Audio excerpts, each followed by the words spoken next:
Oh, what a world we're living in right now.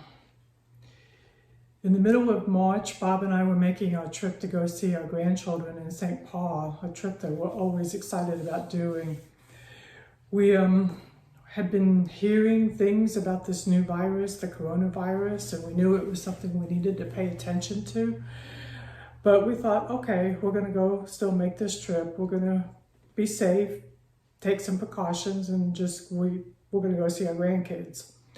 So we get on the plane on a Thursday morning, and we fly and we land and we look at the news, and it's like the whole world has changed, literally. NBA got canceled. Disney World was closing. Disney World, all of Disney World.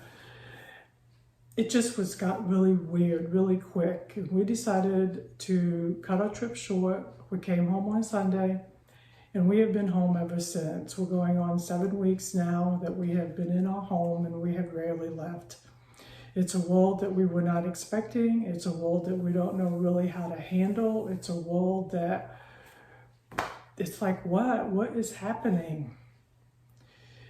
There was a before, and there's going to be an after. And it's this in-between time, this in-between. It's so much like being in a desert and wandering. There is no path. There is no trail markers. And there's not really a destination. We don't know what the after is going to look like.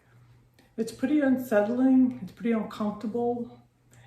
And sometimes it's hard to know exactly what to do. So I've had time, and I've been thinking, what does my faith tell me about this time? I have a plaque hanging on one of my walls, and it's from Psalm 71, verse 14. As for me, I will always have hope. And that's what I keep thinking about. What do I have hope? If I can't leave my house, what am I hopeful about? If I may not see my grandkids for a long time, what am I hopeful about? It really comes down to the fact that we have a God that loves us, that takes care of us, and has never left us. His presence is with us every day of our lives. He was present with us in the before and everything we did in the life before all this happened. He will be present with us in the after, whatever that after looks like. And he's really present with us now, every day. I have days where I can come in here to my sewing room and I can be happy and productive and make things and get things done. I can put around my home, just doing different things. And then I have days where I do what I call my new hobby. I drink coffee and stare at the wall all day. It just doesn't really matter. I've had days of being happy. I've had days of feeling despair. And every one of those days, and every one of those moments, I am always, always in the presence of God. He promised us that he would be with us always. And that hasn't changed. And that's what gives me hope.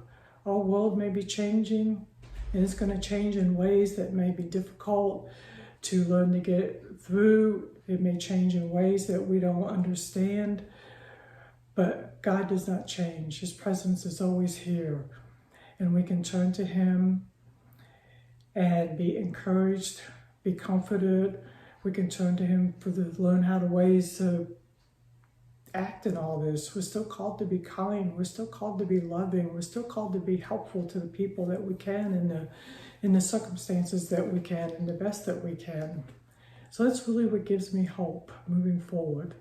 Every day I work and I live and I play and I stare at the walls.